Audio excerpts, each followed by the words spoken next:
Hello everyone, welcome back to our channel. जैसे कि आपको पता है कि केवीएस 2025 टीजीटी साइंस का हम अपना बायोलॉजी का सिलेबस कंप्लीट कर रहे हैं। अगर आप केवीएस टीजीटी साइंस का सिलेबस देखोगे तो आपको ये यूनिट दिखाई देंगी बायोलॉजी में। सेल जो मैं आपको ऑलरेडी कंप्लीट करा चुकी हूँ, टिश्यू जो मैं आपको कंप्लीट करा चुकी हूँ। आज हम करेंगे लाइफ प्रोसेस। उसके बाद हमें करना है control and coordination, reproduction, heredity and evolution, food production and our environment. ये हमारा केवीएस टीजीटी साइंस बायोलॉजी का सिलेबस है। केवीएस टीजीटी साइंस का सिलेबस मैं आपके साथ ऑलरेडी डिस्कस कर चुकी हूँ। उसके अलावा मैंने आपको प्रीवियस ईयर क्वेश्चन, हमारा 2022 में जो केवीएस टीजीटी साइंस का एग्जाम हुआ था, उसके बायोलॉजी के क्वेश्चन भी डिस्कस करा रखे हैं। सेल हमारा कंप्लीट हो चुका है, टिश्यू कंप्लीट हो चुका है। तो आज हम स्टार्ट करते हैं लाइव प्रोसेस। तो लाइफ प्रोसेस में आपको पढ़ना क्या है, लिविंग बीइंग को पढ़ना है और आपके जो कॉन्सेप्ट है न्यूट्रिशन के, रेस्पिरेशन के, एक्सक्रीशन के, ट्रांसपोर्ट के, प्लांट्स एंड एनिमल्स में इनको हमें पढ़ना है।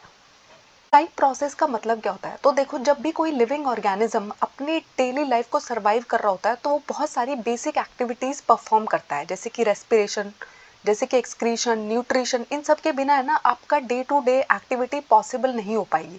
इन सब को हम क्या बुलाते हैं? लाइफ प्रोसेस बुलाते हैं। अब देखो, बहुत सारी लाइफ प्रोसेसेस जब आप करोगे तो उसके लिए आपको किसकी रिक्वायरमेंट होती है? एनर्जी की रिक्वायरमेंट होती है। ठीक है, तो अब हम पढ़ेंगे न्यूट्रिशन क्या होता है। तो किस फॉर्म में एक ऑर्गेनिज्म जो है वो अपने फूड को लेता है और अपनी लाइफ को सपोर्ट करता है, इस प्रोसेस को हम क्या कहते हैं? न्यूट्रिशन कहते हैं। फिर क्या होता है? रेस्पिरेशन। देखो, आपसे रेस्पिरेशन में क्या होता है, आपने है ना इन्वायरमेंट के अंदर से क्या किया, ऑक्सीजन को अंदर लिया, CO2 को बाहर निकाल दिया। ठीक है, और आपकी बॉडी के अंदर जो आपने फूड खाया था, अब क्या होगा, उसका ब्रेक डाउन होगा ताकि एनर्जी रिलीज हो सके। तो इस पूरे प्रोसेस को हम क्या कहते हैं, जिसमें ऑक्सीजन की रिक्वायरमेंट में, जिसमें क्या होता है, आपके फूड का ब्रेक डाउन होता है आपकी सेल्स की नीड्स को कंप्लीट करने के लिए, आपकी टिश्यू की नीड्स को कंप्लीट करने के लिए, और इसको हम क्या बुलाते हैं? रेस्पिरेशन बुलाते हैं। ठीक है, फिर आता है एक्सक्रीशन। अब देखो, आपने खाना खा लिया, आपने सांस ले लिया, उस खाने ने आपको एनर्जी भी प्रोवाइड कर दी। अब बहुत सारे ऐसे मटेरियल्स रह गए, ऐसे बायो प्रोडक्ट्स रह गए जिनको आपकी बॉडी इस्तेमाल नहीं करेगी, जो आपकी बॉडी के लिए यूजलेस है। ठीक है, इवन हार्मफुल भी है, यानी कि आपको नुकसान पहुंचा सकते हैं। तो ऐसे जो वेस्ट बायो प्रोडक्ट्स हैं उनको हमें अपनी बॉडी से रिमूव करना होता है, बाहर निकाल देना होता है, और इसी प्रोसेस को हम क्या कहते हैं? एक्सक्रीशन कहते हैं। एक्सक्रीशन में क्या होता है, ऐसे हार्मफुल सब्सटेंसेस जो हमारी बॉडी में प्रेजेंट हैं, जो हमारी बॉडी को नुकसान पहुंचा सकते हैं, जब आप उन्हें अपनी बॉडी से बाहर निकाल के फेंक देते हैं, उस प्रोसेस को ही हम क्या कहते हैं? एक्सक्रीशन कहते हैं। ठीक है, तो अब हम सबसे पहले समझते हैं न्यूट्रिशन के कॉन्सेप्ट को। तो आपको पता है, आप जो एनर्जी प्राप्त करते हो, पूरा का पूरा जो आपको डे टू डे एक्टिविटी करने के लिए पूरे के पूरा जो आपको एनर्जी चाहिए होती है, वो किससे मिलती है? खाने से मिलती है। ठीक है, अब आपका जो न्यूट्रिशन है उसको हमने दो कैटेगरीज में डिवाइड किया है, एक है ऑटोट्रॉपिक और एक है हेटेरोट्रॉपिक। तो ऐसे ऑर्गेनिज्म जो अपना खाना खुद बना सकते हैं, उसके अंदर कौन आते हैं? हमारे ग्रीन प्लांट्स आते हैं, हमारे कुछ बैक्टीरिया आते हैं जैसे कि साइनोबैक्टीरिया, और हमारी जो एल्गी है, ये क्या कर सकते हैं? फोटोसिंथेसिस कर सकते हैं, अपना खाना खुद बना सकते हैं। तो इनको हम क्या बोलते हैं? ऑटोट्रॉपिक ऑर्गेनिज्म बोलते हैं। फिर आते हैं हेटेरोट्रॉपिक ऑर्गेनिज्म। तो हेटेरोट्रॉपिक ऑर्गेनिज्म के अंदर हमारे वो ऑर्गेनिज्म आते हैं जो डायरेक्टली या फिर इनडायरेक्टली किस पर डिपेंड करते हैं? अपने खाने के लिए ऑटोट्रॉप्स पर डिपेंड करते हैं। ठीक है, इनको हम क्या बुलाते हैं? हेटेरोट्रॉपिक ऑर्गेनिजम्स बुलाते हैं। तो आप भी देखोगे ना, आप क्या खाते हो? दाल खाते हो, मीट खाते हो, ये सारी किसी चीज़ें आपको किससे मिल रही है? या तो प्लांट से मिल रही है या फिर किसी एनिमल सोर्स से मिल रही है। ठीक है, तो आप किसी दूसरे पर डिपेंडेंट हो अपने खाने के लिए। तो हमारे जो एनिमल्स है, हमारी जो फंजाई है, वो सब कैसे ऑर्गेनिज्म है? हेटेरोट्रॉपिक के अंदर आते हैं। तो ऑटोट्रॉपिक न्यूट्रिशन के अंदर क्या होता है, आपकी जो कार्बन और एनर्जी की रिक्वायरमेंट है वो किस प्रोसेस के थ्रू फुलफिल करते हैं? ऑटोट्रॉपिक ऑर्गेनिज्म उसको फुलफिल करते हैं फोटोसिंथेसिस प्रोसेस के थ्रू। ठीक है, तो क्या करते हैं? फोटोसिंथेसिस करते हैं और उनकी बॉडी की जितनी भी कार्बन और एनर्जी की रिक्वायरमेंट है उनको कंप्लीट कर लेते हैं, यानी कि एनर्जी को प्रोड्यूस कर लेते हैं। अब फोटोसिंथेसिस हम कहते किसको है? तो फोटोसिंथेसिस हम एक प्रोसेस को कहते हैं जिसमें क्या होता है, ऑटोट्रॉप्स है ना, अपने इन्वायरमेंट से, अपने एक्सटर्नल इन्वायरमेंट से कुछ सब्सटेंस लेते हैं और उसको किस में कन्वर्ट कर देते हैं? एनर्जी में कन्वर्ट कर देते हैं। जैसे कि वो बाहर से क्या क्या लेंगे, उन्हें CO2 चाहिए होता है, हमारे प्लांट्स को CO2 चाहिए होता है, पानी चाहिए होता है। ठीक है, फिर वो इसको किस में कन्वर्ट कर देंगे? कार्बोहाइड्रेट में कन्वर्ट कर देंगे। लेकिन उनको दो चीज़ें और चाहिए, वो क्या है? सनलाइट और क्लोरोफिल। ठीक है, और ये कार्बोहाइड्रेट ही क्या करते हैं? एनर्जी प्रोवाइड करने का काम करते हैं। किसको? हमारे प्लांट्स को। तो इस पूरे प्रोसेस को हम क्या बुलाते हैं? फोटोसिंथेसिस बुलाते हैं। ये देखो, तो हमारे फोटोसिंथेसिस के प्रोसेस में क्या क्या चाहिए होता है? ये है हमारा एक प्लांट। ठीक है, प्लांट को क्या चाहिए? बाहर से वो अपने एनवायरनमेंट से CO2 लेगा, फिर हमने उसके रूट्स में पानी डाला है, उसका इस्तेमाल करेगा, सनलाइट उसके तक पहुंच रही है और उसकी जो लीव्स है, लीव्स के अंदर क्या प्रेजेंट है, उसकी मीजोफिल सेल्स के अंदर क्या प्रेजेंट है, क्लोरोफिल पिगमेंट प्रेजेंट है। अब ये चारों के चारों मिलके क्या करेंगे, एनर्जी बनाना शुरू कर देंगे। तो ये क्या बनाते हैं, कार्बोहाइड्रेट बनाते हैं, जिनको हम क्या बुलाते हैं, शुगर बुलाते हैं। और एक बायो प्रोडक्ट भी ये रिलीज करते हैं जिसका नाम क्या है, ऑक्सीजन। जो ऑक्सीजन है वो प्लांट के किसी काम नहीं आता है, लेकिन वो उसको बाहर जब रिलीज कर देते हैं तो वो हमारे लिए बहुत इंपॉर्टेंट है, क्योंकि अगर हमें ऑक्सीजन नहीं मिलेगा तो हमारा तो कुछ मिनट सर्वाइव करना भी बहुत मुश्किल हो जाता है। तो ऑक्सीजन जो हमारे लिए बहुत ही इंपॉर्टेंट रेस्पिरेटरी गैस है, वो हमें किससे प्राप्त होती है, फोटोसिंथेसिस का बायो प्रोडक्ट है ऑक्सीजन। यानी कि जब वो अपना खाना बना रहे हैं तो एक वेस्ट प्रोडक्ट, एक बाय प्रोडक्ट भी वो बना देते हैं, जिसको हम क्या बोलते हैं, ऑक्सीजन बोलते हैं। और ऑक्सीजन का यूटिलाइजेशन किसके सर्वाइवल के लिए बहुत इंपॉर्टेंट है, हमारे सर्वाइवल के लिए बहुत ज़्यादा इंपॉर्टेंट है। ये है हमारी केमिकल इक्वेशन। तो जब आप CO2 प्लस H2O के अंदर क्लोरोफिल एंड सनलाइट पढ़ते हैं तो वो क्या बना देते हैं, C6H12O6, यानी कि आपका ग्लूकोज बन जाता है। प्रोडक्ट भी मिल रहा है जिसका नाम क्या है, ऑक्सीजन। ठीक है, ये है हमारी केमिकल इक्वेशन जिसको बैलेंस करके यहाँ पे लिखा गया है। अब देखो ये इस पूरे प्रोसेस में क्या हुआ, सबसे पहले क्या हुआ, सूरज की जो किरणें हैं, जो लाइट है, उसको एब्जॉर्ब किया हमारी लीव्स ने। लीव्स के अंदर क्या प्रेजेंट था, क्लोरोफिल। तो क्लोरोफिल क्या करती है, लाइट को एब्जॉर्ब कर लेती है। अब ये लाइट एनर्जी किस में कन्वर्ट हो जाएगी, केमिकल एनर्जी में कन्वर्ट हो जाएगी। और जो हमारा वाटर है, H2O है, जो हमने रूट्स में पानी दे रखा है अपने प्लांट को, वो किस में टूट जाता है, हाइड्रोजन एंड ऑक्सीजन में टूट जाता है। आपको पता है हमारे वाटर का फॉर्मूला क्या होता है, H2O होता है। तो वो किससे बना होता है, हाइड्रोजन और ऑक्सीजन से बना हुआ है। अब वो क्या हो गया, स्प्लिट हो गया है, टूट गया है। और आपका जो कार्बन डाइऑक्साइड है वो किस में रिड्यूस हो जाता है, कार्बोहाइड्रेट में रिड्यूस हो जाता है। एटमॉस्फेयर से CO2 भी तो लिया था ना प्लांट ने, तो अब उसने CO2 को किस में रिड्यूस कर दिया, कार्बोहाइड्रेट में रिड्यूस कर दिया। अब फोटोसिंथेसिस के प्रोसेस में चार चीजें जो बहुत इंपॉर्टेंट है, इनमें से अगर एक भी चीज एब्सेंट होगी ना तो आपका प्लांट जो है वो फोटोसिंथेसिस नहीं कर पाएगा। अगर मैंने सनलाइट गायब कर दी, फोटोसिंथेसिस नहीं हो पाएगा। अगर मैंने प्लांट को पानी नहीं दिया, फोटोसिंथेसिस नहीं हो पाएगा। कार्बन डाइऑक्साइड ही अवेलेबल नहीं है, कैसे खाना बनाएगा। अब क्लोरोफिल ही नहीं है तो सनलाइट को कैप्चर ही कौन करेगा। तो ये चारों के चारों जो चीजें हैं ये बहुत इंपॉर्टेंट है, वरना फोटोसिंथेसिस नहीं हो पाता है। ठीक है, उसके अलावा जो हमारे डेजर्ट प्लांट है वो क्या करते हैं, रात के टाइम पे वो CO2 को ले लेते हैं और एक इंटरमीडिएट बना के रख लेते हैं। यानी कि वो तभी के तभी रात के टाइम पे वो क्या करते हैं, CO2 उन्होंने ले लिया है, उस टाइम उन्होंने फोटोसिंथेसिस नहीं किया, एक इंटरमीडिएट बना के रख लिया है। और जब दिन में सुबह सूरज निकलेगा, ठीक है, क्लोरोफिल जब लाइट को एब्जॉर्ब करेगा, उस टाइम वो इंटरमीडिएट किस में कन्वर्ट हो जाता है, एनर्जी में कन्वर्ट हो जाता है। अब देखो प्लांट ने ना जो एनर्जी बनाई, जो कार्बोहाइड्रेट बनाए, अब उसने बहुत सारा तो यूटिलाइज कर लिया, जो एक्स्ट्रा बच गया उसको प्लांट किस फॉर्म में स्टोर करके रखते हैं अपने पास, एक्स्ट्रा एनर्जी को किस फॉर्म में स्टोर करते हैं, स्टार्च के फॉर्म में स्टोर करते हैं। हम क्या करते हैं, बहुत सारा कार्बोहाइड्रेट हमने खाया, वो हमारी बॉडी की रिक्वायरमेंट के लिए यूज हो गया। जैसे मैं अभी आपकी क्लास ले रही हूँ तो बोलने के लिए मुझे बहुत सारी एनर्जी की रिक्वायरमेंट है, तो वो एनर्जी रिक्वायरमेंट मुझे कौन प्रोवाइड कर रहा है, कार्बोहाइड्रेट प्रोवाइड कर रहा है। ठीक है, और जितना एक्स्ट्रा मेरी बॉडी के अंदर कार्बोहाइड्रेट बचेगा उसको मेरी बॉडी, एनिमल की बॉडी किस फॉर्म में स्टोर करके रखती है, ग्लाइकोजन की फॉर्म में स्टोर करके रख लेती है। ठीक है, अब आपको पता है जो आपकी ग्रीन लीव्स है, ठीक है, प्लांट्स की जो ग्रीन लीव्स है उनके पास क्या प्रेजेंट होता है, क्लोरोप्लास्ट प्रेजेंट होता है। उसी के अंदर एक पिगमेंट प्रेजेंट होता है जिसका नाम क्या होता है, क्लोरोफिल नाम का पिगमेंट प्रेजेंट होता है। ठीक है, अगर आप अपनी पत्तियों को बहुत ध्यान से माइक्रोस्कोप के नीचे रख के देखोगे तो आपको वहां पर है ना बहुत छोटे छोटे छेद दिखाई देंगे, टाइनी पोर्स प्रेजेंट आएंगे जो लीव्स की सरफेस पे प्रेजेंट होते हैं, और उन्हीं को हम क्या बुलाते हैं, स्टोमेटा बुलाते हैं। ह्यूमंस जब रेस्पिरेशन करते हैं तो वो किसकी मदद से रेस्पिरेशन करते हैं, अपनी नोज की मदद से रेस्पिरेशन करते हैं। तो आपके प्लांट्स को भी रेस्पिरेशन करना होता है, गैसेस एक्सचेंज करना होता है। तो प्लांट्स के अंदर जो गैसेस एक्सचेंज हो पाता है वो किसकी मदद से हो पाता है, स्टोमेटा की मदद से हो पाता है। हमारी लीव्स के अंदर स्टोमेटा प्रेजेंट है, वहां से भी गैसेस एक्सचेंज हो पाएगा। रूट में भी प्रेजेंट होते हैं और कभी कभी हमारे स्टेम के सरफेस पे भी प्रेजेंट होता है। ठीक है, तो सिर्फ पत्तियों में प्रेजेंट नहीं है, ये आपके स्टेम के सरफेस पे भी प्रेजेंट हो सकते हैं और रूट्स में भी प्रेजेंट हो सकते हैं। ठीक है, उसके अलावा जब ये सारा का सारा प्रोसेस हो रहा होता है तो बहुत सारा पानी जो है वो स्टोमेटा के थ्रू प्लांट से बाहर जा रहा होता है वाटर वेपर की फॉर्म में। ठीक है, और इस प्रोसेस को हम क्या बुलाते हैं, ट्रांसपिरेशन बुलाते हैं। तो हमारा जो स्टोमेटा है अगर वो ओपन है तो बार बार वहां से क्या हो रहा है, बहुत सारा पानी जो है वो लॉस होता रहता है। अब हम नहीं चाहते हमारा सारा का सारा पानी जो है वो लूज हो जाए, तो उसको रोकने के लिए हम क्या करते हैं, अपने स्टोमेटल पोर को क्लोज कर लेते हैं। अब ओपनिंग एंड क्लोजिंग जो है आपके स्टोमेटल पोर की, वो किस पे डिपेंड करती है, गार्ड सेल्स के ऊपर डिपेंड करती है। ठीक है, तो गार्ड सेल के अंदर जब पानी प्रेजेंट होगा वो फूल जाएंगी और क्या कर देंगी, स्टोमेटल पोर को खोल देती हैं। ठीक है, और अगर उनके अंदर पानी प्रेजेंट नहीं है तो वो क्या कर जाती है, श्रिंक कर जाती है और आपका जो स्टोमेटल पोर है वो क्या हो जाता है, बंद हो जाता है। ठीक है, और स्टोमेटा का जो ओपनिंग एंड क्लोजिंग है वो किस पे डिपेंड करता है, गार्ड सेल के ऊपर डिपेंड करता है। और इनका क्लोजिंग क्यों इंपॉर्टेंट है, क्योंकि अगर सारा का सारा पानी पत्तियों से गायब होता रहेगा तो आपके प्लांट के पास बहुत कम पानी बचेगा। ठीक है, ये है हमारा स्टोमेटा। ओपन फॉर्म में कैसे दिखता है, क्लोज्ड फॉर्म में कैसे दिखता है, तो देखो ये है हमारा स्टोमेटल पोर। ठीक है, अभी ये क्या है, ओपन है। इसके बाहर क्या प्रेजेंट है, गार्ड सेल्स प्रेजेंट है। तो ये गार्ड सेल किस में मदद करती है, स्टोमेटा को ओपन करने में और क्लोज करने में हमारी मदद करती है। उसके अलावा आपको यहाँ पर क्या दिखाई दे रही है, क्लोरोप्लास्ट दिखाई दे रहे हैं।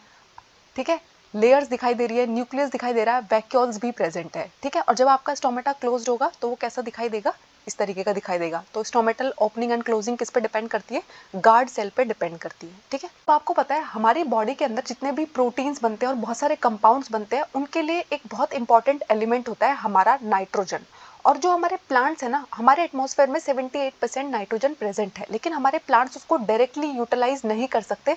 वो उसे किस फॉर्म में लेना पसंद करते हैं, इनऑर्गेनिक नाइट्रेट्स एंड नाइट्राइट्स की फॉर्म में लेना पसंद करते हैं। ठीक है, और ये किस तरीके से बनता है, हमारे एटमॉस्फेयर में जो नाइट्रोजन प्रेजेंट है, गैस प्रेजेंट है, उसको एटमॉस्फेरिक नाइट्रोजन को किस में कन्वर्ट कर देते हैं, हमारे कुछ बैक्टीरिया इस फॉर्म में कन्वर्ट कर देते हैं, नाइट्रेट्स एंड नाइट्राइट्स की फॉर्म में कन्वर्ट कर देते हैं। कौन, नाइट्रोजन फिक्सेसिंग बैक्टीरिया। तो नाइट्रोजन फिक्सेशन हमारी किस में मदद करती है, कि हमारे प्लांट्स को जिस फॉर्म में चाहिए नाइट्रोजन, उस फॉर्म में वो उसको अवेलेबल करा देते हैं। उसके बाद आता है ऑटोट्रॉपिक न्यूट्रिशन। आपको समझ आ गया होगा। अब हम बात करेंगे हेटेरोट्रॉपिक न्यूट्रिशन। तो हेटेरोट्रॉपिक न्यूट्रिशन के बहुत सारे टाइप है, उनमें से एक टाइप है सेप्रोफिटिक न्यूट्रिशन। तो बहुत सारे ऑर्गेनिज्म क्या करते हैं, उनका जो फूड मटेरियल है वो बॉडी के बाहर ही ब्रेक डाउन हो जाता है और उसको है ना बस वो डायरेक्टली एब्जॉर्ब करने का काम करते हैं। इसको हम क्या बुलाते हैं, सेप्रोफाइटिक न्यूट्रिशन बुलाते हैं। जब हमारे बहुत सारे organism dead and decaying material पर फीड करते हैं और बाहरी बॉडी के बाहरी जो फूड ब्रेक डाउन हो चुका है, सिर्फ एब्जॉर्ब करना है, उसका इस्तेमाल करते हैं, इसको हम क्या बुलाते हैं, सेप्रोफिटिक न्यूट्रिशन बुलाते हैं। अब इस तरीके का न्यूट्रिशन कौन कौन से ऑर्गेनिज्म दिखाते हैं, आपकी जितनी भी फंजाई है वो डेड एंड डिकेइंग मटेरियल पर ग्रो कर रही होती है। आपका जो ब्रेड मोल्ड है, ईस्ट है, मशरूम है, ठीक है, फंजाई जो सारी के सारी मैंने यहाँ पे पिक्चर में भी दिखा रखी है, वो सब किस पे उगरी होती है, डेड एंड डिकेइंग मटेरियल पे उगरी होती है। तो ये किस टाइप का न्यूट्रिशन है, सेप्रोफिटिक न्यूट्रिशन है। उसके बाद आता है पैरासिटिक न्यूट्रिशन।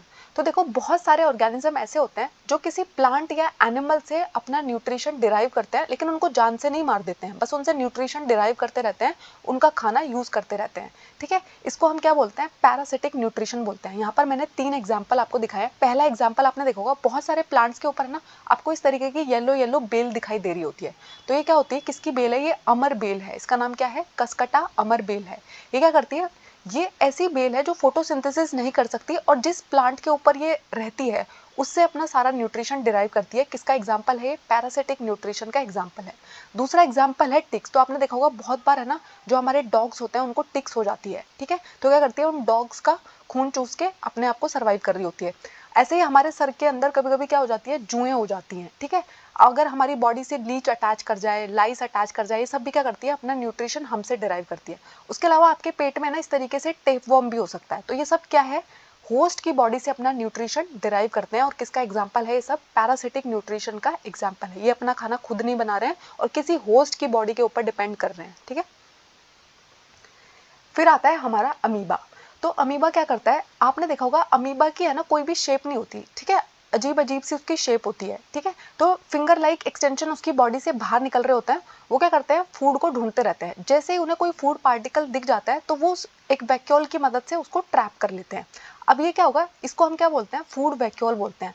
अब फूड वैक्यूल के अंदर उसने खाना ट्रैप कर लिया है और जो फूड पार्टिकल है वो कैसा सब्सटेंस है, कॉम्प्लेक्स सब्सटेंस है। अब वो कॉम्प्लेक्स सब्सटेंस है ना, सिंपल सब्सटेंसेस में टूटना स्टार्ट हो जाता है और साइटोप्लाज्म में डिफ्यूज हो जाता है। ठीक है, और जितना भी अनडाइजेस्टेड मटेरियल बच गया वो उसके सरफेस से सेल से बाहर फेंक दिया जाता है। ठीक है, तो अमीबा के पास क्या होता है, सूडोपोडिया प्रेजेंट होता है, फॉल्स फीट।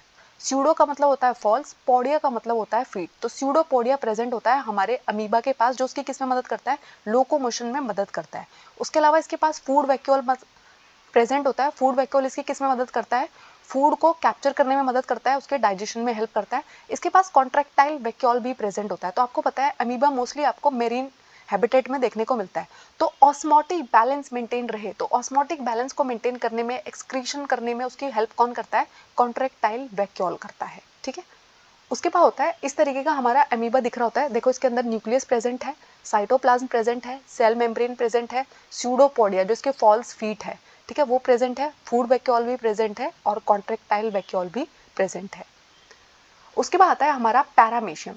तो पैरामीशियम जो है वो एक यूनिसेल्युलर ऑर्गेनिज्म है और इसकी है ना एक डेफिनेट शेप है और फूड भी इसमें एक स्पेसिफिक स्पॉट पे लिया जाता है, ठीक है।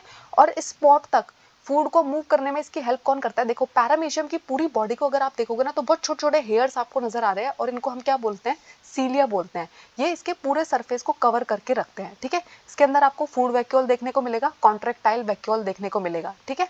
तो आपको पता है कॉन्ट्रेक्टाइल वैक्यूल क्या मदद करता है? ऑस्मो रेगुलेशन में हेल्प करता है, एक्सक्रीशन में हेल्प करता है। फूड वैक्यूल किस में मदद करता है? फूड के डाइजेशन में, कैप्चरिंग में हेल्प करता है।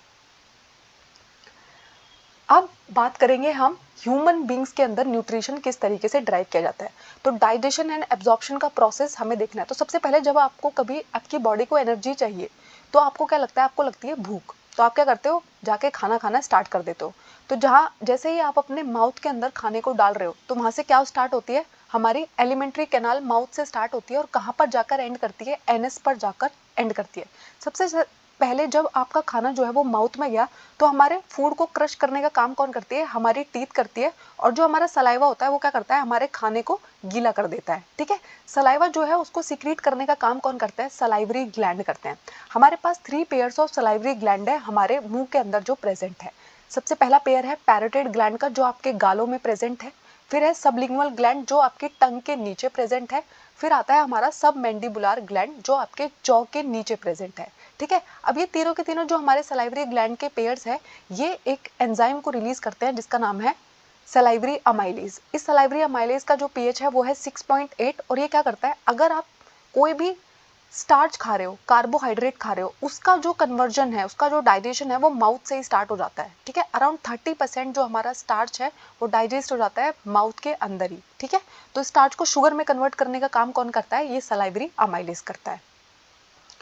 अब देखो ये सब कुछ माउथ में हो चुका है, दांतों ने छोटे छोटे पीसेस में तोड़ दिया है, सलाइवा ने उसको थोड़ा गीला कर दिया है, ठीक है। और उसके अंदर जो स्टार्च प्रेजेंट था उसका डाइजेशन भी स्टार्ट हो चुका है। अब हमारा खाना जो है वो ईसोफेगस में पहुंचेगा, हमारे फूड पाइप में पहुंचेगा, ठीक है। वहां पर है ना एक रिदमेटिक मूवमेंट चल रही होती है, यानी कि कॉन्ट्रैक्शन होगा, रिलैक्सेशन होगा, कॉन्ट्रैक्शन होगा, रिलैक्सेशन होगा। और इस रिदमेटिक मूवमेंट को हम क्या बुलाते हैं? पेरिस्टाल्टिक मूवमेंट बुलाते हैं। पेरिस्टाल्टिक मूवमेंट के का मतलब ये होता है, आप तो नहीं बोल रहे हो ना अपने फूड पाइप को कि मेरे खाने को फटाक से नीचे पहुंचा दो, तो वो है ना लगातार कॉन्ट्रैक्शन एंड रिलैक्सेशन दिखाता रहता है जिससे आपका खाना जो है वो ईसोफेगस से कहाँ पहुंच जाता है? आपके स्टमक में पहुंच जाता है, ठीक है। आपसे कभी कभी पूछा जाता है कि आपका ईसोफेगस किस तरीके की मूवमेंट दिखाता है, तो पेरिस्टाल्टिक मूवमेंट दिखाता है, ठीक है। अब फूड कहाँ पर एंटर कर गया है? हमारे ईसोफेगस से हमारे स्टमक के अंदर एंटर कर गया है। अब हमारे स्टमक के अंदर है ना गैस्ट्रिक ग्लैंड प्रेजेंट है स्टमक की वॉल्स में। अब ये गैस्ट्रिक ग्लैंड क्या क्या करेंगे? ये 3 चीजें रिलीज करेंगे। सबसे पहले रिलीज करेंगे हाइड्रोक्लोरिक एसिड को। अब ये हाइड्रोक्लोरिक एसिड हमें क्यों चाहिए? देखो आपने है ना गलती से बहुत सारा खाना जो खाया है उसके अंदर कुछ बैक्टीरिया भी चले जाते हैं कभी कभी, ठीक है। तो उनको किल करने का काम करता है आपका हाइड्रोक्लोरिक एसिड। उसके अलावा जो आपका यहाँ पर एंजाइम है जो प्रोटीन के डाइजेशन में हमारी मदद करेगा, पेप्सिन, उसको वर्क करने के लिए कैसी कंडीशन चाहिए? एक्टिवेट होने के लिए कैसी कंडीशन चाहिए? एसिडिक कंडीशन चाहिए। तो वो एसिडिक मीडियम कौन प्रोवाइड करता है? हाइड्रोक्लोरिक एसिड प्रोवाइड करता है, ठीक है। फिर आता है म्यूकस। तो आपके स्टमक के अंदर है ना बहुत सारा म्यूकस रिलीज हो रहा होता है और वो क्यों रिलीज हो रहा है? आपके स्टमक के अंदर हाइड्रोक्लोरिक एसिड भी रिलीज हो रहा है। हाइड्रोक्लोरिक एसिड का पीएच 1.8 होता है, वो आपके स्टमक की वॉल्स को जला सकता है। तो उसको है ना प्रोटेक्ट करने के लिए, हमारे स्टमक की इनर लाइनिंग को प्रोटेक्ट करने के लिए हमारे पेट के अंदर क्या रिलीज हो रहा होता है? स्टमक के अंदर क्या रिलीज हो रहा होता है? बहुत सारा म्यूकस रिलीज हो रहा होता है जो क्या करता है? हमारे इनर लाइनिंग्स को बचाता है HCl से। फिर आता है हमारा पेप्सिन। तो पेप्सिन एक ऐसा एंजाइम है जो आपके स्टमक के अंदर प्रेजेंट होता है और ये आपके प्रोटीन के डाइजेशन में हेल्प करता है। जब ये रिलीज होता है तो ये इनएक्टिवेटेड फॉर्म में होता है, पेप्सिनोजन की फॉर्म में रिलीज होता है। पेप्सिनोजन से इसको पेप्सिन में कन्वर्ट करने का काम कौन करता है? आपका हाइड्रोक्लोरिक एसिड करता है। जो पेप्सिन है वो इसकी एक्टिवेटेड फॉर्म है, जो इसका पेप्सिनोजन फॉर्म है वो इनएक्टिवेटेड फॉर्म है, ठीक है। ये देखो आपके माउथ के अंदर टंग प्रेजेंट है। माउथ को क्या बोलते हैं? बकल कैविटी बोलते हैं। यहाँ पर आपका खाना गया, दांतों ने उसे चबा दिया, ठीक है। फिर ईसोफेगस में आपका खाना गया, पेरिस्टाल्टिक मूवमेंट हुई, अब आपका खाना कहाँ पहुंच गया? स्टमक में पहुंच गया। स्टमक में क्या हुआ? प्रोटीन का डाइजेशन स्टार्ट हो गया। फिर हमारा स्टमक से खाना कहाँ जाता है, स्मॉल इंटेस्टाइन में जाता है। स्मॉल इंटेस्टाइन में हमारा सारा का सारा डाइजेशन कंप्लीट हो जाता है, ठीक है। उसके बाद हमारा खाना जाता है लार्ज इंटेस्टाइन में, जहाँ पे वो थोड़ी देर के लिए स्टोर्ड रहता है और उसके बाद बॉडी से बाहर फेंक दिया जाता है एनएस की मदद से। उसके अलावा हमारे कुछ एक्सेसरी ग्लैंड्स भी प्रेजेंट है, जैसे कि लिवर प्रेजेंट है, पैनक्रियाज प्रेजेंट है, गॉल ब्लैडर प्रेजेंट है। ये हमारे अलग अलग रोल प्ले करते हैं। अब हम देखेंगे कि वो क्या क्या रोल होते हैं। तो देखो, आपका जो खाना है अब कहाँ पर पहुंच गया है, स्टमक में पहुंच गया है, ठीक है। अब ये यहाँ से कहाँ जाने लग जाएगा, स्मॉल इंटेस्टाइन में जाने लग जाएगा। यहाँ पर एक स्पिंचर प्रेजेंट है। स्पिंचर का मतलब होता है जो ये वॉल है, स्पिंचर वॉल है, ये बंद रहती है, ठीक है। जब यहाँ का प्रोसेस कंप्लीट हो जाएगा, ये खुल जाएगी और अब ये खाना कहाँ पहुँचने लग जाएगा, स्मॉल इंटेस्टाइन में पहुँचने लग जाएगा। जैसे ही खाना स्मॉल इंटेस्टाइन में पहुँच जाएगा, स्पिंचर फिर से बंद हो जाएगा। तो ओपनिंग एंड क्लोजिंग करने का काम है इसका यहाँ पर, ठीक है। अब स्टमक से खाना कहाँ पहुँच गया है, स्मॉल इंटेस्टाइन में पहुँच गया है। अगर आपकी एलिमेंट्री कैनाल के सबसे लंबे पार्ट की बात करूँ, लॉन्गेस्ट पार्ट की बात करूँ, तो वो कहाँ पर है, वो क्या है, आपकी स्मॉल इंटेस्टाइन है, जिसकी लेंथ क्या होती है, 7.5 मीटर होती है। तो आप बोलोगे इसकी लेंथ 7.5 मीटर है तो इसका नाम स्मॉल इंटेस्टाइन क्यों है। तो देखो, इस डायग्राम को ध्यान से देखो। स्मॉल इंटेस्टाइन जो है वो बहुत ही कॉम्पैक्टली उसने अपने आप को अरेंज कर रखा है, ठीक है। वो है ना, चौड़ाई में कम होती है लेकिन लंबाई में ज़्यादा होती है, इसलिए उसका नाम स्मॉल रखा गया है। लार्ज इंटेस्टाइन जो है वो चौड़ाई में ज़्यादा बड़ी होती है लेकिन लंबाई में कम होती है, इसलिए उसका नाम लार्ज इंटेस्टाइन रखा गया है। अब देखो, जो आपके हार्बीवोर्स होते हैं, यानी कि जो क्या करते हैं, आपके पौधों को खा रहे होते हैं, ठीक है, ग्रीन लीव्स को खा रहे होते हैं, घास को खा रहे होते हैं, उनको हम क्या बुलाते हैं, हार्बीवोर्स बुलाते हैं। तो हार्बीवोर्स के पास है ना बहुत लंबी स्मॉल इंटेस्टाइन होती है ताकि उनके सेल्यूलोज को डाइजेस्ट करने में हेल्प कर सके। और जो कार्निवोर होते हैं, जो मीट खाते हैं, ठीक है, उनके पास है ना शॉर्टर स्मॉल इंटेस्टाइन होती है क्योंकि मीट को डाइजेस्ट करना आसान होता है, ठीक है। स्मॉल इंटेस्टाइन हमारी बॉडी की वो साइट है जहाँ पर हमारा सारा डाइजेशन कंप्लीट हो जाएगा, हमारा सारा कार्बोहाइड्रेट डाइजेस्ट हो जाएगा, हमारा सारा प्रोटीन डाइजेस्ट हो जाएगा, हमारे सारे फैट डाइजेस्ट हो जाएंगे, सारा का सारा डाइजेशन यहाँ पर कंप्लीट हो जाता है, ठीक है। और इसको, इन सारे चीज़ों के डाइजेशन में हेल्प करने के लिए सिक्रीशंस आती हैं। कहाँ से, लिवर से चीज़ें आएंगी, पैनक्रियास से चीज़ें आएंगी और वो इसकी मदद करती है इन सब डाइजेशन में, ठीक है। अब आपके स्टमक से जो खाना स्मॉल इंटेस्टाइन में पहुंचा है वो कैसा है, एसिडिक है, क्योंकि वहां पर क्या प्रेजेंट था, HCl प्रेजेंट था। अब देखो, आपके स्मॉल इंटेस्टाइन के अंदर जो है वहां पर बहुत सारे पैनक्रेटिक एंजाइम्स आने वाले हैं जो काम करेंगे, और उनको कैसी कंडीशन पसंद है, उनको एल्कलाइन कंडीशन पसंद है। तो एल्कलाइन कंडीशन वहां पर प्रोवाइड करने का काम कौन करता है, बाइल जूस करता है, जो कहाँ से आता है, आपकी गॉल ब्लैडर से आता है। लेकिन आपके बाइल जूस को बनाने का काम कौन करता है, लिवर। तो बाइल जूस को सिंथेसाइज करता है हमारा लिवर, लेकिन वो स्टोर्ड कहाँ पर रहता है, हमारे गॉल ब्लैडर पे स्टोर रहता है। और बाइल जूस किसके डाइजेशन में हमारी हेल्प करता है, हमारी फैट के डाइजेशन में हमारी हेल्प करता है, ठीक है। अब फैट जो है वो आपके स्मॉल इंटेस्टाइन में प्रेजेंट है, बड़े बड़े ग्लोबुल्स की फॉर्म में प्रेजेंट है, उस पे एंजाइम्स का काम करना थोड़ा डिफिकल्ट है। तो बाइल सॉल्ट क्या करता है, इनको बड़े बड़े ग्लोब्यूल्स जो है उनको स्मॉलर पार्ट्स में ब्रेक डाउन करना शुरू कर देता है ताकि बाकी एंजाइम्स उस पर अच्छे से काम कर सके। अब हमारे पैनक्रियाज ने बहुत सारे पैनक्रियाटिक जूस को रिलीज कर दिया है, ठीक है, जिसके अंदर कैसे कैसे एंजाइम्स प्रेजेंट है, ट्रिप्सिन प्रेजेंट है जो प्रोटीन के डाइजेशन में हेल्प करेंगे, लाइपेज प्रेजेंट है जो फैट के ब्रेकडाउन में हेल्प करेंगे। तो आपके जो स्मॉल इंटेस्टाइन है उसके अंदर है ना बहुत सारे ग्लैंड्स प्रेजेंट है, जिनको जो क्या सिक्रीट करते हैं, इंटेस्टाइनल जूस को सिक्रीट करने का काम करते हैं, ठीक है। अब जो एंजाइम्स प्रेजेंट है ये क्या करना शुरू करेंगे, प्रोटीन्स को अमाइनो एसिड में तोड़ देंगे, कार्बोहाइड्रेट को ग्लूकोज में तोड़ देंगे और फैट को फैटी एसिड एंड ग्लिसरॉल में तोड़ देंगे। देखो, कार्बोहाइड्रेट का कुछ डाइजेशन माउथ में हो गया था, प्रोटीन का कुछ डाइजेशन आपके स्टमक में हो गया था, लेकिन अब जो फॉर्म बच गई थी, उनकी जो फाइनल फॉर्म्स बच गई थी, उनको डाइजेस्ट करने का काम किसने किया है, आपके स्मॉल इंटेस्टाइन ने किया है। अगर आप देखोगे आपके स्मॉल इंटेस्टाइन के अंदर है ना, आपको फिंगर लाइक प्रोजेक्शन दिखाई देती है, ठीक है।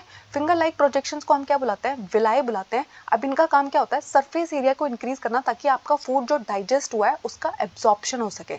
तो मैक्सिमम एब्जॉर्प्शन की वजह से, मैक्सिमम एब्जॉर्प्शन किसकी मदद से हो पाता है, विलाई की मदद से हो पाता है। अब जो विलाई होती है वहां पर है ना बहुत सारी ब्लड वेसल्स प्रेजेंट होती है ताकि जो आपका फूड डाइजेस्ट हुआ, एब्जॉर्ब हुआ, वो सारी एनर्जी जो बनी है अब वो एनर्जी कहाँ पहुंच सके, बाकी सारे टिश्यूज तक पहुंच सके, बाकी सारे सेल तक पहुंच सके और जो भी रिपेयर का काम होना है वो सारा काम हो सके। अब देखो, अब आ गई है हमारी लार्ज इंटेस्टाइन। हमारी लार्ज इंटेस्टाइन की लेंथ है 1.5 मीटर। तो जितना फूड डाइजेस्ट होना था, एब्जॉर्ब होना था, वो स्मॉल इंटेस्टाइन में हो चुका है। अब जितना भी खाना आपका अनएब्जॉर्ब्ड है वो कहाँ भेज दिया जाता है, लार्ज इंटेस्टाइन में भेज दिया जाता है। और इसके अंदर जो एक्स्ट्रा पानी है, जो इंपॉर्टेंट मिनरल्स है, उन सबको इससे एब्जॉर्ब कर लिया जाता है, ठीक है। और जितना भी एक्स्ट्रा मटेरियल अब बच गया है, जो हमारे किसी काम का नहीं रह गया, जिसमें कोई चीज़ काम की नहीं रह गई है, उसको हम एनएस के थ्रू अपनी बॉडी से बाहर निकाल देते हैं और इसी प्रोसेस को हम एक्सक्रीशन भी बोलते हैं, ठीक है। तो exit of the waste material is regulated by anal sphincter. तो अब जो आपका वेस्ट मटेरियल है वो जब बॉडी से बाहर जाएगा तो वहां पर भी एक स्पिंचर प्रेजेंट है, जिसको हम क्या बुलाते हैं, एनाल स्पिंचर बुलाते हैं। उसके बाद आपने देखा होगा आपके जो दांत है कभी कभी वो सड़ जाते हैं, खराब होने लग जाते हैं, उनमें कीड़े लग जाते हैं, ठीक है। तो टूथ डिके कब स्टार्ट होता है, जब आपके दांतों का जो पीएच है वो किससे नीचे चला जाए, 5.5 से नीचे चला जाए। तो देखो कभी कभी क्या होता है ना, आप बहुत सारी चीजें खाते हो, ठीक है, उनमें बहुत सारा शुगर प्रेजेंट होता है। तो आपने ना रात में ब्रश नहीं किया तो पूरा का पूरा शुगर जो है पूरी रात आपके दांतों पर क्या करता रहा, उनको सॉफ्ट बनाने का काम करता रहा, उसने एसिड सिक्रीट किए और आपका जो एनिमल है वो डीमिनरलाइज होता रहा, उससे जितने भी इंपॉर्टेंट कैल्शियम मिनरल्स है वो जाते रहे। अब बहुत सारे बैक्टीरियल सेल जो है वो आपके माउथ के अंदर प्रेजेंट है, बहुत सारे आपके दांतों से चिपके हुए हैं, ठीक है। और उन्होंने क्या फॉर्म कर दिया है, एक लेयर फॉर्म कर दिया जिसको हम क्या बुलाते हैं, प्लाक बुलाते हैं, ठीक है। अब इस प्लाक की लेयर की वजह से सलाइवा जो है आपके दांतों तक नहीं पहुंच पा रहा है और किसको न्यूट्रलाइज नहीं कर पा रहा है, आपके एसिड को न्यूट्रलाइज नहीं कर पा रहा है, ठीक है।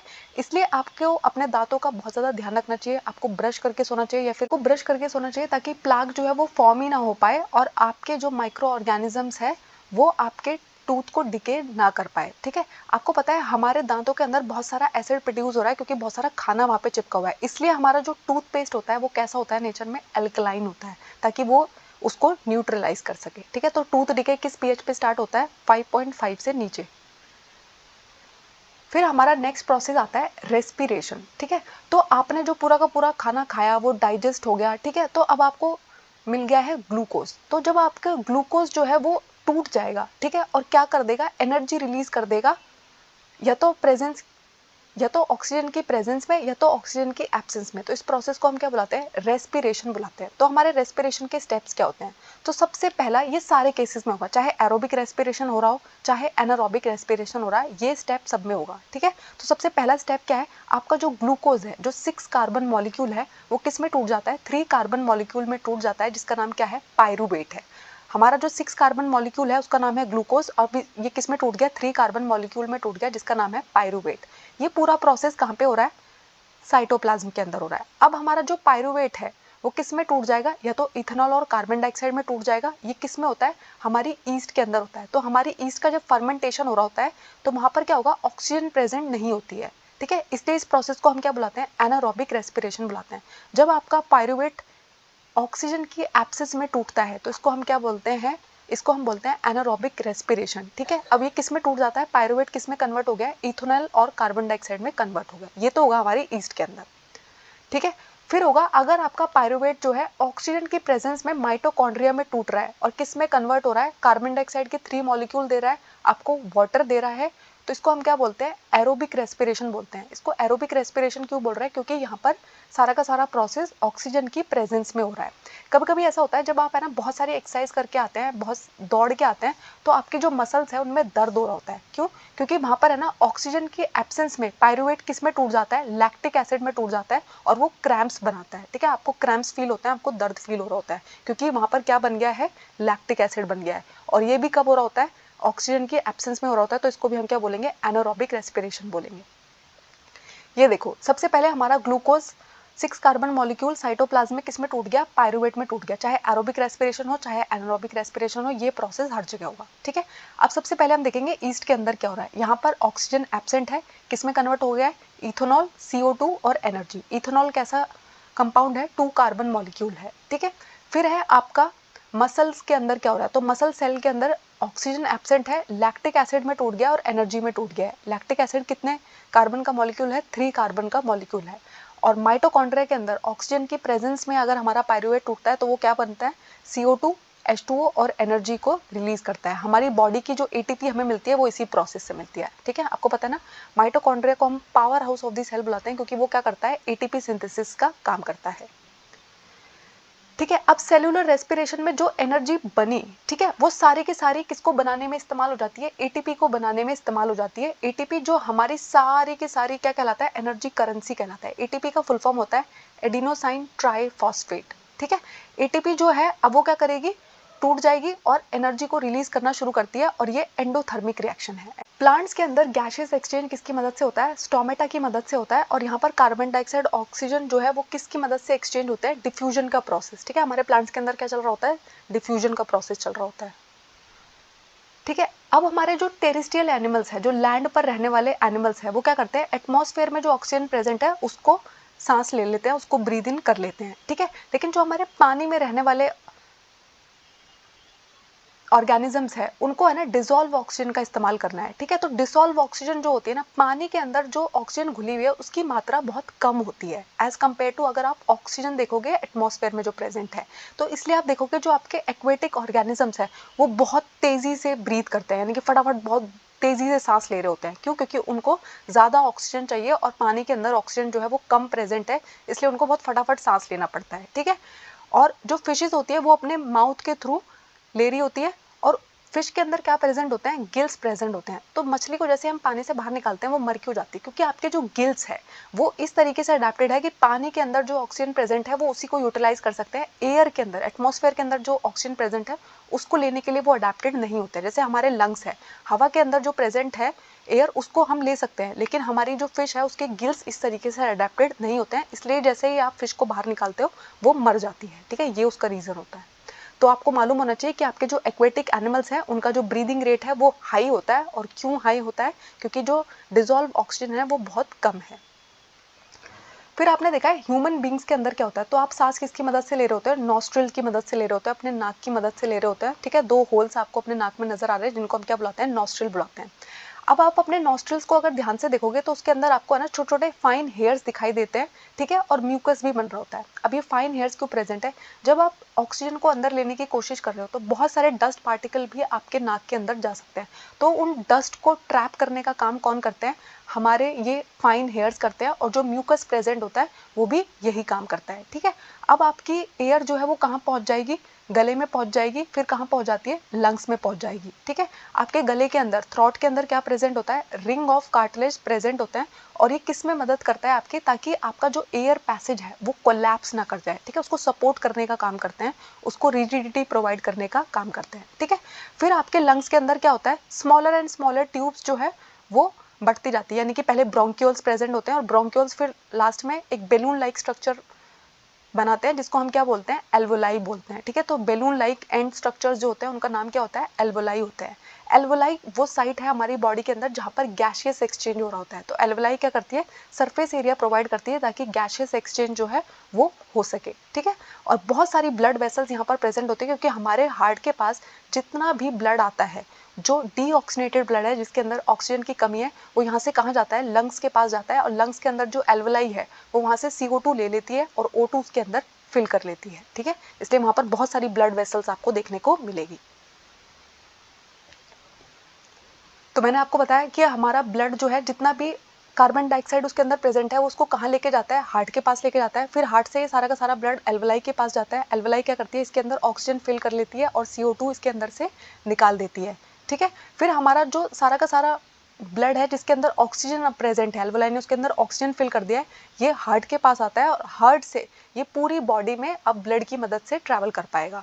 ठीक है, हमारी बॉडी के अंदर रेस्पिरेटरी पिगमेंट कौन है? हमारी रेस्पिरेटरी गैसेस को लेके जाने का काम कौन करता है? एक पिगमेंट हमारे ब्लड के अंदर प्रेजेंट है जो उसे रेड कलर भी प्रोवाइड करता है, जिसका नाम है हीमोग्लोबिन।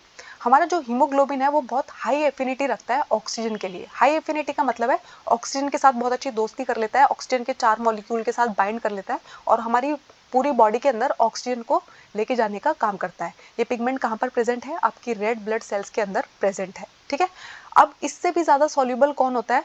कार्बन डाइऑक्साइड होता है। कार्बन डाइऑक्साइड के साथ भी इसकी बहुत अच्छी दोस्ती है। ठीक है, तो मोस्टली लेकिन हमें क्या चाहिए कि किसके साथ बाइंड करे? ऑक्सीजन के साथ बाइंड करे।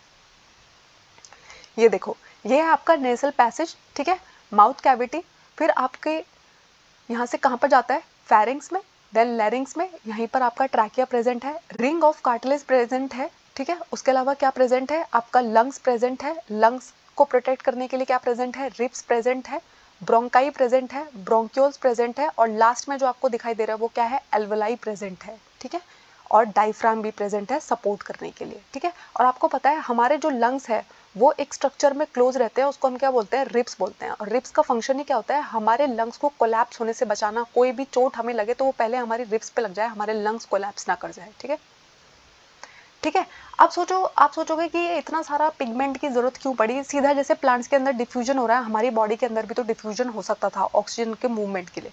तो आपको पता है, अगर एक मॉलिक्यूल को आपके टो से कहाँ पहुंचना है, आपके लंग्स तक पहुंचना है, तो उसे 3 साल लगेंगे अगर वो डिफ्यूजन की मदद ले। और आपको पता है, अगर 2 या 3 मिनट ही आपकी बॉडी के किसी ऑर्गन तक ऑक्सीजन ना पहुंच पाए तो वो ऑर्गन काम करना बंद कर देता है। ठीक है, तो इसलिए डिफ्यूजन का इस्तेमाल नहीं किया जाता है।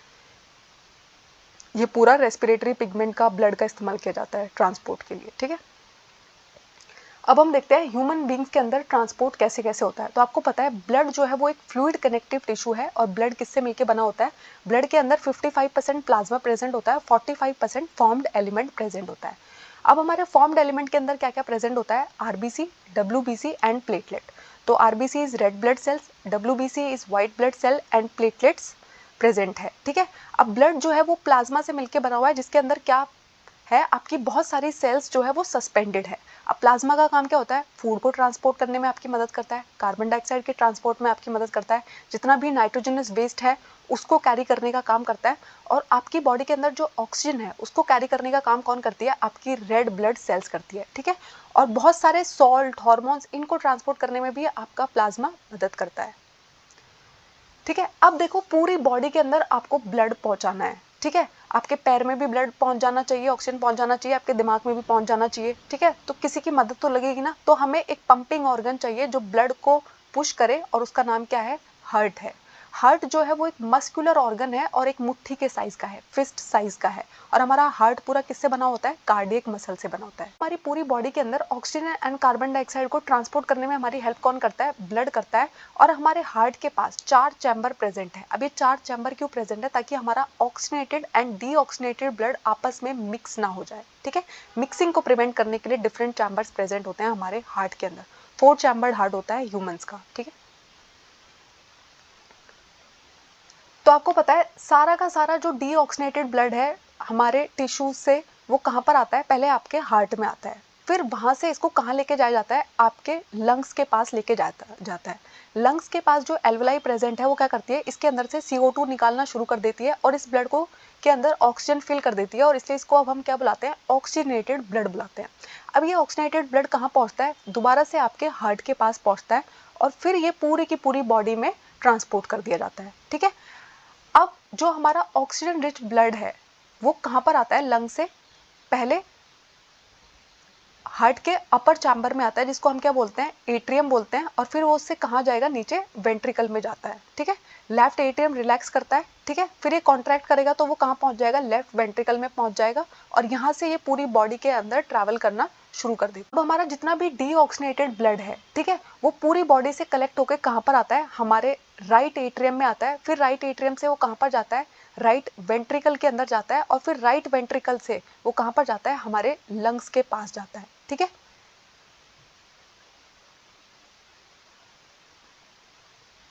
और आपको पता है, ये जो डीऑक्सीनेटेड ब्लड है ये किसकी मदद से ट्रैवल करता है, वेन्स की मदद से ट्रैवल करता है। और हमारी वेन्स के अंदर वॉल्व्स प्रेजेंट होती है, ताकि क्या ना कर सके, आपका ब्लड बैक फ्लो ना कर सके, पीछे ना जा सके। ठीक है, इसलिए हमारी वेन्स के अंदर वॉल्व्स प्रेजेंट होती है।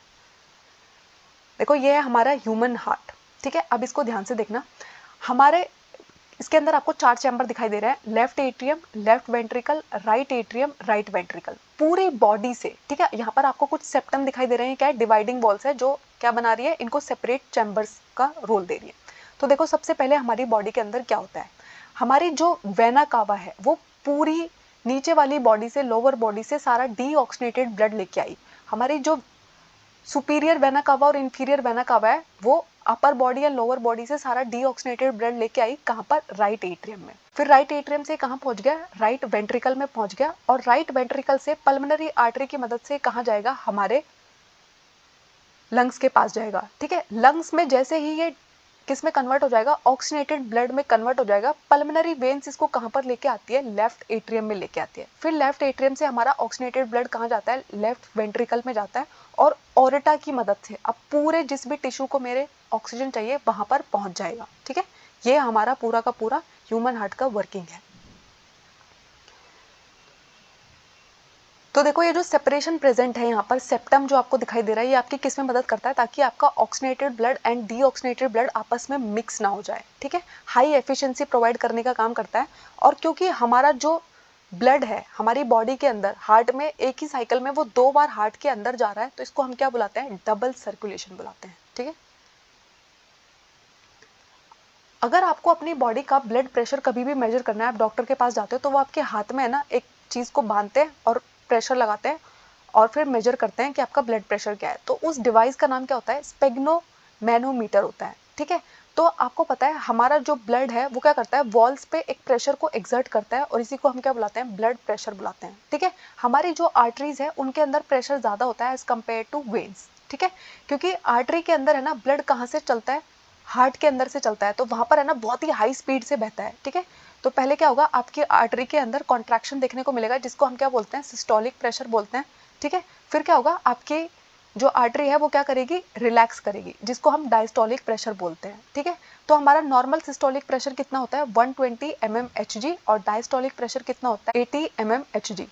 हाई ब्लड प्रेशर को हम हाइपरटेंशन बोलते हैं और लो ब्लड प्रेशर को हम क्या बोलते हैं, हाइपोटेंशन बोलते हैं। जैसे जिसका बीपी बहुत हाई रहता है तो उसको हम क्या बोलते हैं, इसको हाई बीपी की प्रॉब्लम है। तो हाई बीपी का मतलब क्या होता है, हाइपरटेंशन। उसके बाद आपकी पूरी बॉडी के अंदर सारे के सारे ब्लड को लेके जाने का काम कौन कर रही है, ब्लड वेसल्स कर रही है। तो हमारे पास 3 तरीके की ब्लड वेसल्स प्रेजेंट है, आर्टरीज, वेन्स एंड कैपिलरीज। तो आर्टरीज वो वेसल्स होती है जो ब्लड को कहाँ लेके जाती है, हार्ट से दूर लेके जाती है, सारे ऑर्गन्स तक लेके जाने का काम करते हैं। क्योंकि यहाँ पे है ना ब्लड हार्ट से इमर्ज हो रहा है तो बहुत ही हाई प्रेशर से बह रहा होता है, इसलिए हमारी आर्टरीज की जो वॉल्स है वो थिक एंड इलास्टिक होती है। अब जो हमारी वेन्स है सारे के सारे ऑर्गन्स से डीऑक्सीनेटेड ब्लड को लेके आने का काम कहाँ पे करती है, हार्ट के पास लेके आने का काम करती है।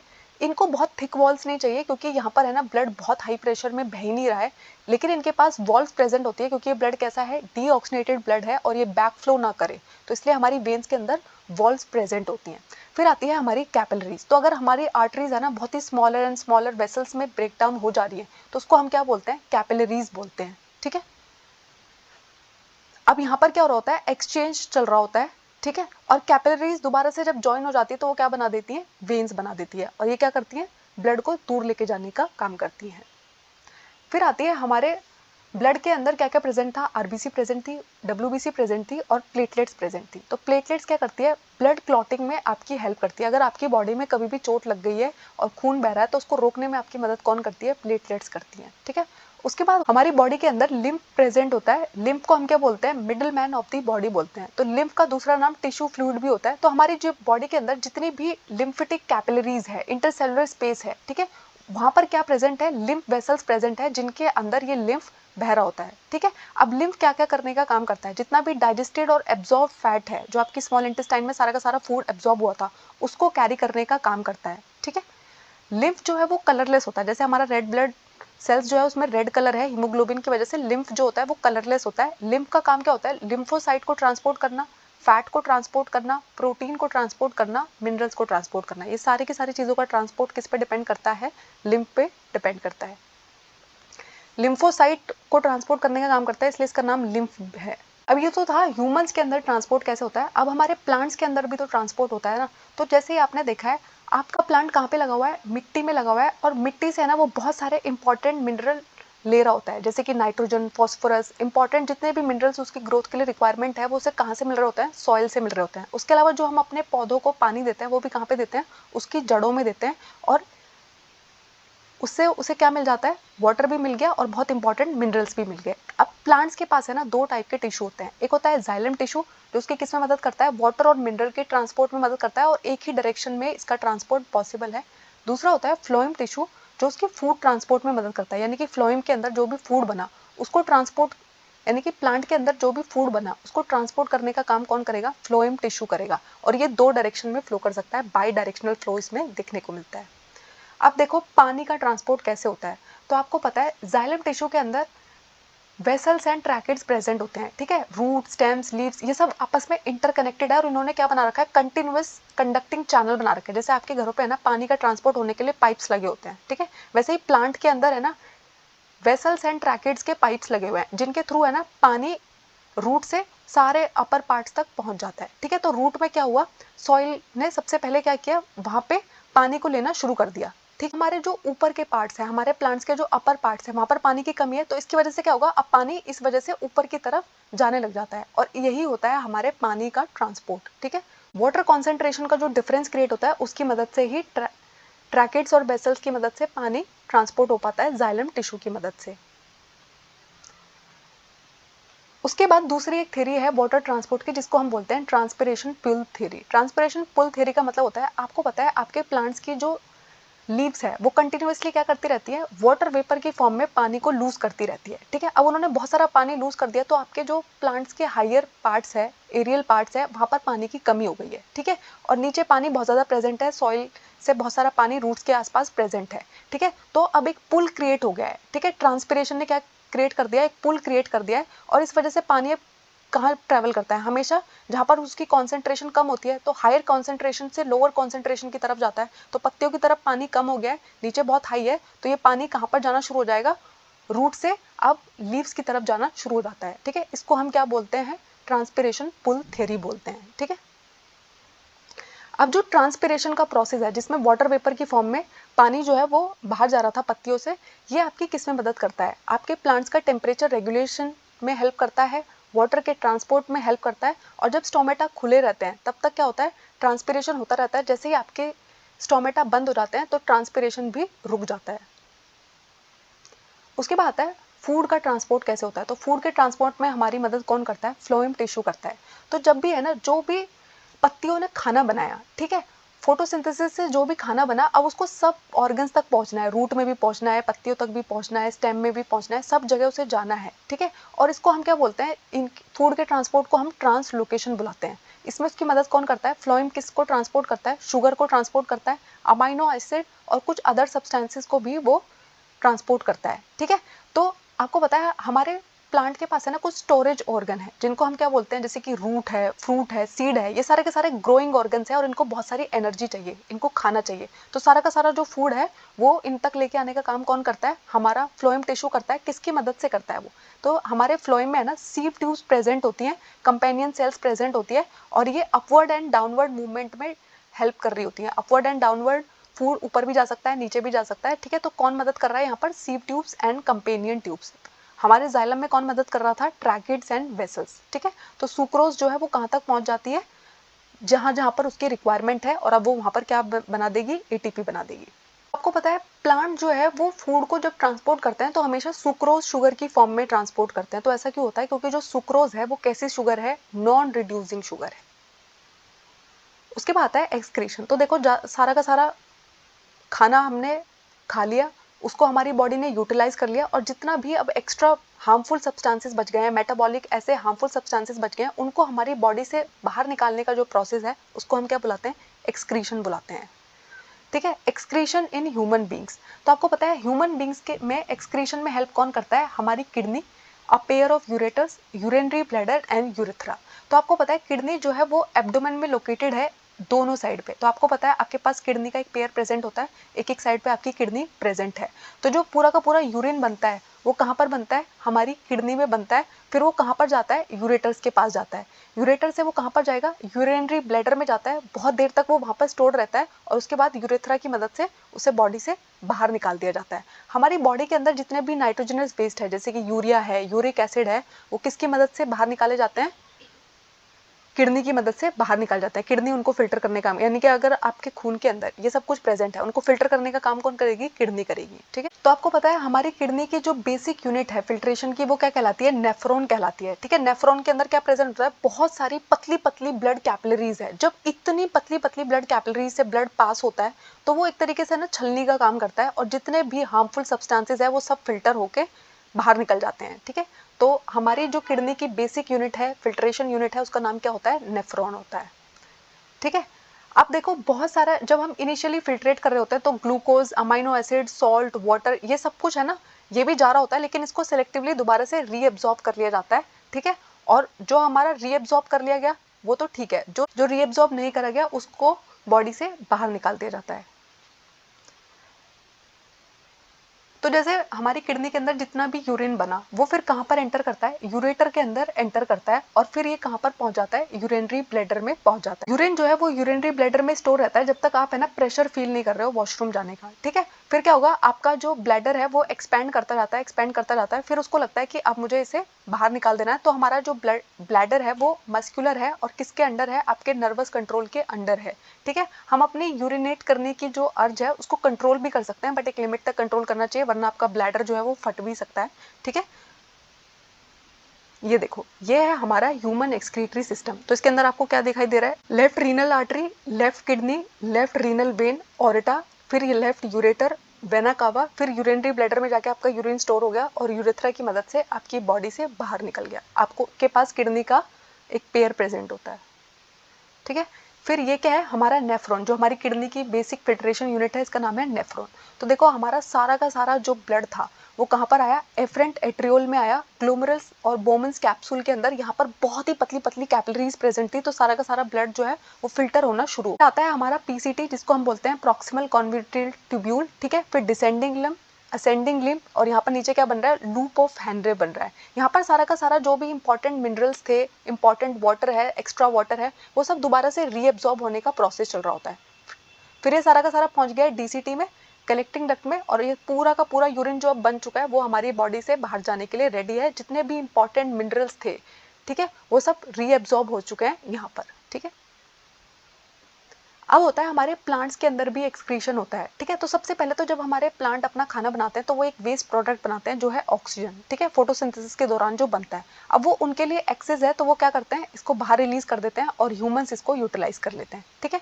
उसके अलावा प्लांट्स के पास जितना भी एक्स्ट्रा पानी उन्होंने ले लिया है उसको वो किसके प्रोसेस से बाहर निकाल देते हैं, ट्रांसपिरेशन के प्रोसेस से बाहर निकाल देते हैं। ट्रांसपिरेशन का प्रोसेस का मतलब है आपके प्लांट्स की जो लीव्स हैं उसके थ्रू, ठीक है, वाटर वेपर की फॉर्म में पानी का बाहर निकल जाना क्या कहलाता है, ट्रांसपिरेशन कहलाता है, ठीक है। अब बहुत सारा वेस्ट प्रोडक्ट जो है वो वैक्यूल्स के अंदर स्टोर्ड रहता है, ठीक है। और जिन पत्तियों के अंदर स्टोर्ड है थोड़े दिन के बाद आपने देखा होगा पत्तियां नीचे गिर जाती है, ठीक है। अब बहुत सारा वेस्ट प्रोडक्ट जो है वो रेजिन्स, गम्स की फॉर्म में स्टोर्ड है। कहाँ पर स्टोर्ड रहता है, ये ओल्ड जाइलम के अंदर स्टोर्ड रहता है, ठीक है। और बहुत सारा वेस्ट है ना वो जो उनके पास जिस मिट्टी में वो लगे हैं ना वहाँ बाहर मिट्टी में भी फेंकते रहते हैं। ये है हमारे प्लांट्स के अंदर एक्सक्रीशन करने का प्रोसेस। इसी के साथ हमारा लाइव प्रोसेस चैप्टर कंप्लीट हो गया है। आई होप इस टॉपिक में आपको कोई डाउट नहीं है। अगर कोई डाउट है तो मुझे कमेंट्स में ज़रूर बताइएगा। हमारे चैनल को लाइक कीजिएगा, शेयर कीजिएगा, सब्सक्राइब कीजिएगा।